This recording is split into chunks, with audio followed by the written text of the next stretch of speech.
Everyone, स्वागत है आपका।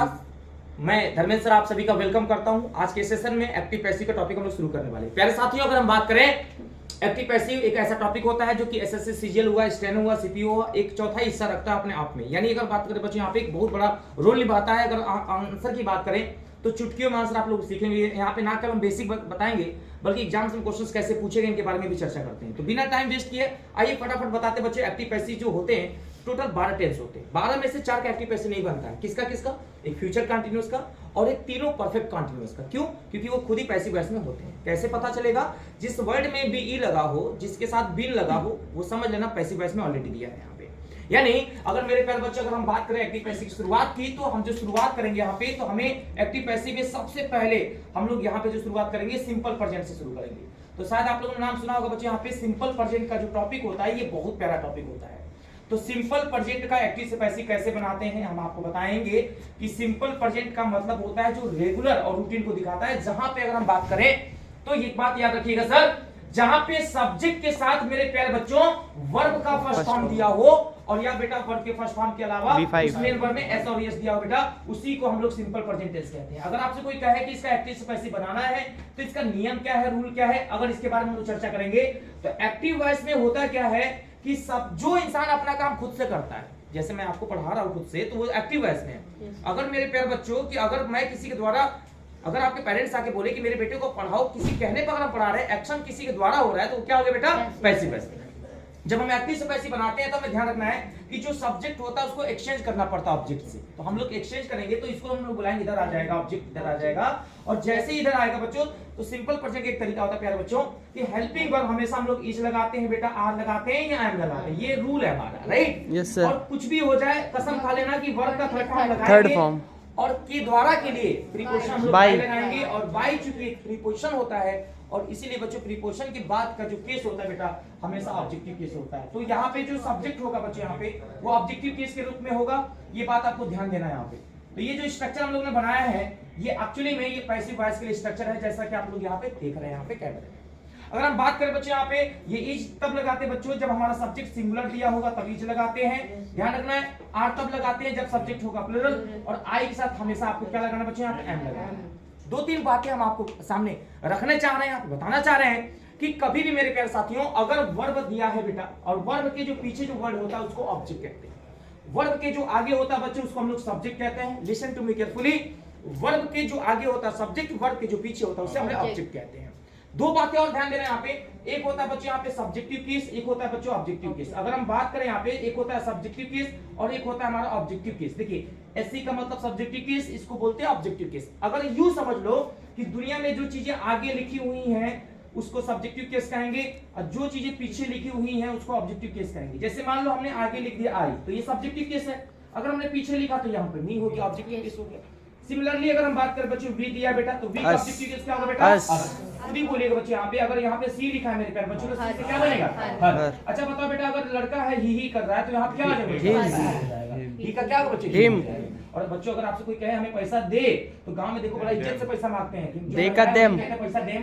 तो यहाँ पे बच्चों अगर हम बात करें यहाँ पे सही बोल रहे हैं आप लोग, हंस रहे हो, महिला जाकर घूंघट उठा के आज गए तनी 100 रुपया देम तनी, तो यहाँ पे याद रखना बच्चे, दे का क्या होगा बेटा? देम। अब हस्बैंड कैसे मांगता 100 रुपया दे, तो यहाँ पे कहेंगे पैसा तनी देम।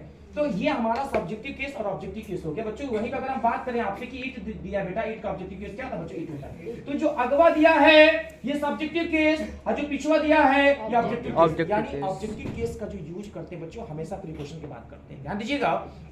अब हम लोग दो तीन चीजें बहुत अच्छे तरीके से देख सकते हैं। यहाँ पे आपको सारी चीजें बहुत ही क्लियरली दिखा रहे हैं यहाँ पे प्यारे बच्चे। यहाँ पे अगर हम बात करें यहाँ पे, जैसा कि देख रहे हैं कि सारे बच्चे कितना धमाकेदार तरीके से पढ़ रहे हैं। यहाँ पे किसी बच्चे को कहीं से भी कोई प्रॉब्लम हो ही नहीं सकते। यहाँ पे सारे बच्चे यहाँ पे धमाकेदार तरीके से पढ़ रहे हैं। तो ये जो चीजें हम आपको दिखाना चाह रहे हैं बच्चे यहाँ पे कि कैसे क्वेश्चन को सॉल्व किया जाएगा।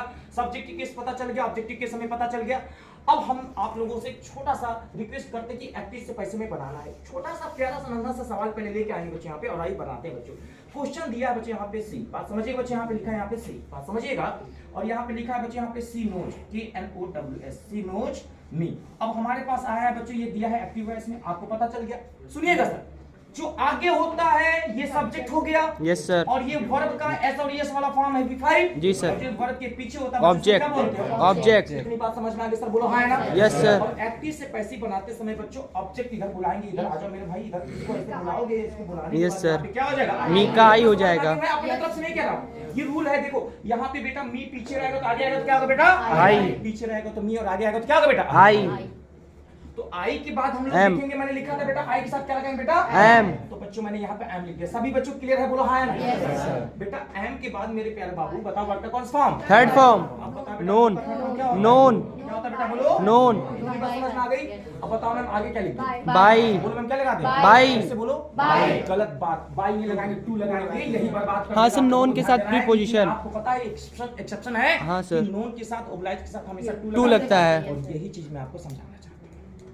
गलती एग्जाम्स में इतना ज्यादा होगा, समझ भी नहीं सकते, सोच भी नहीं सकते, सारा रूल लिखा है। आप कहोगे सर खुद ही लिखे हो बाई, बाई लिखने नहीं दे रहे हो। अगर यहाँ पे बाई लिखोगे तो बर्बाद हो जाओगे। हाँ, यहाँ पे क्या लगाया? टू, क्योंकि नोन के कुछ- साथ हमेशा क्या लगाते हैं? तो कुछ एक्सेप्शंस हैं जिनके बारे में हमें जानना बहुत ज्यादा जरूरी है बच्चों, कि कहाँ कहाँ पे टू लगता है, कहाँ कहाँ पे एट लगता है, कहाँ कहाँ पे बाई लगता है।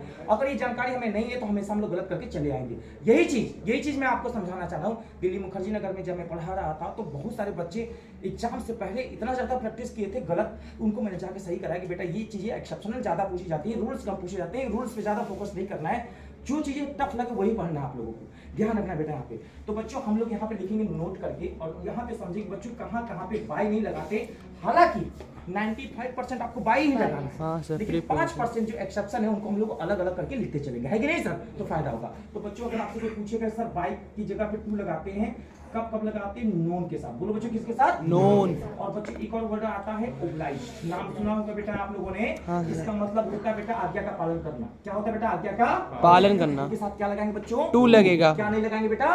बाई। कितने लोगों की बात समझ में आ गई? जल्दी से फटाफट फटाफट फटाफट जल्दी से समझ लीजिएगा और लिख लीजिएगा, और फिर हम लोग यहाँ पे छोटी छोटी बातों को हम लोग लेकर चलेंगे।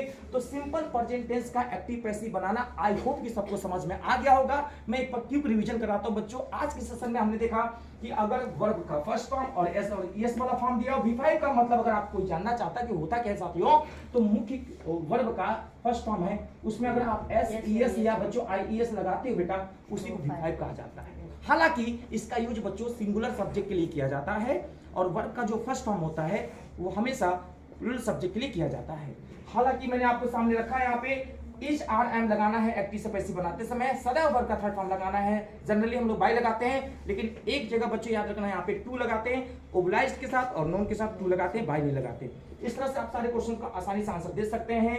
ये हमारा सब्जेक्टिव केस होता है, ये हमारा ऑब्जेक्टिव केस होता है। सब्जेक्टिव केस ऑब्जेक्टिव केस जानना बड़ा जरूरी है, इसके बिना काम नहीं होगा। मिलते हैं अगले एपिसोड में, तब तक ले रहिएगा तैयार। मैं डी के सर।